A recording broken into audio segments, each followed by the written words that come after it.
Hello, it's me, John. Just got a parcel. Let's open it. I like it. We'll just skip this bit. We'll fast forward through this bit.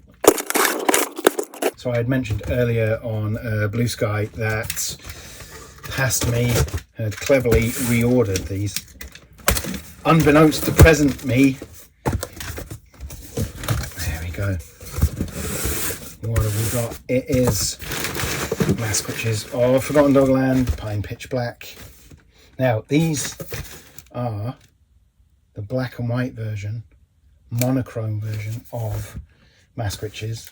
I did some experiments when I was sorting out artwork for Masquitches Redux and turned some of the images black and white, but not just sort of taking away all the colour. These were sort of hand tinted, so there is actually a little bit of colour in every image, but they have this really moody, you can see, well, maybe you can see on the camera, maybe not, that there is slight differences in the colour of these, but I think they create a really moody vintage cinema vibe to the whole experience, and I like it a lot. And it's gone down pretty well. We had kind of sold out of these, but rather than let it go out of print, I've ordered a stack more. And it's the same text as Masquitches of Forgotten Dogland. Now, I should say any nominated Masquitches of Forgotten Dogland, but with this really moody remade artwork. I love it. I really love that we've made this. And this is one of those things that's really cool.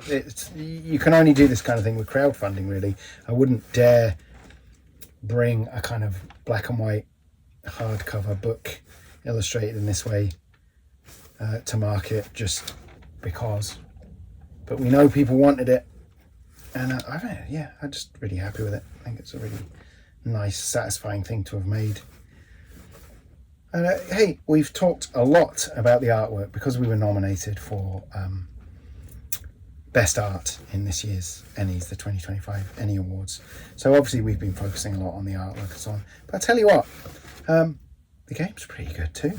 I really was doing some work on, there's another book called The Burn, which we made, which kind of reskins Masquitches. Malcolm Craig made the setting for us, he of A-State, Cold City, Hot War, Lost My Heart to a Starship Trooper for the real fans.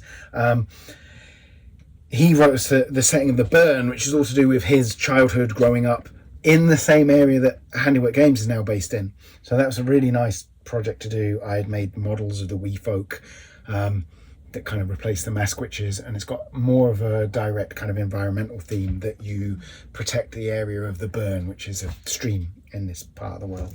And yeah, I was going through the text because we want to make that. That was originally just to sort of add on, and it didn't stand alone as a game. But for Tabletop Scotland, I would like to have some copies of The Burn that are completely standalone with the rules all included.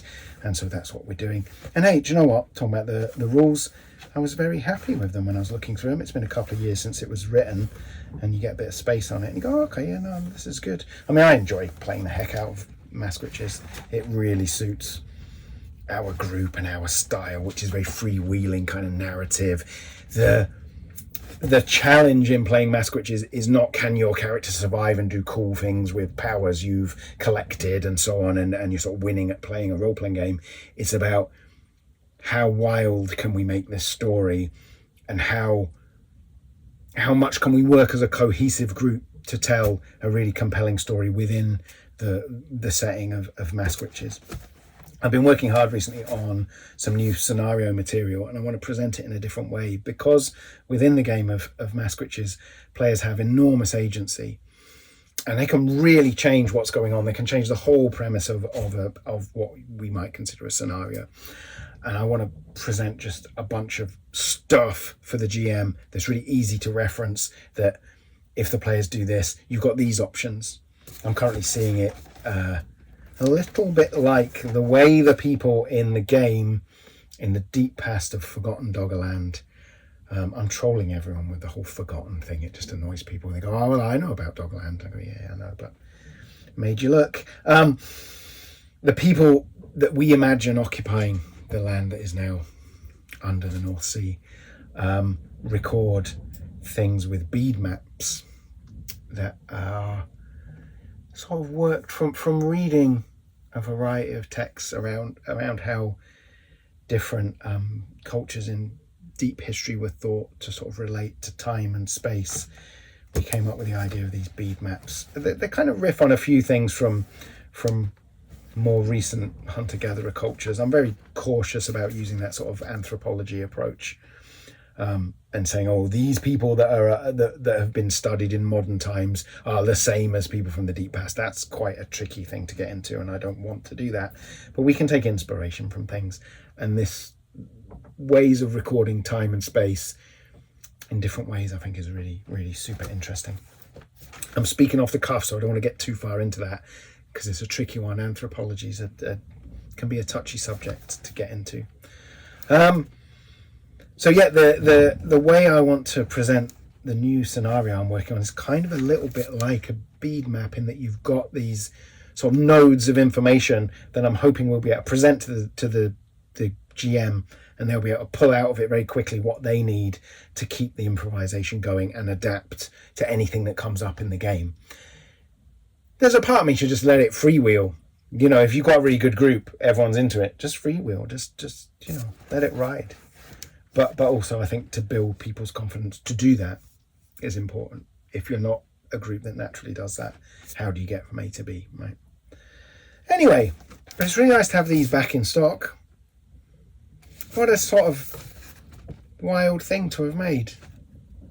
Yay. I love it. Anyway, thanks. Look at it.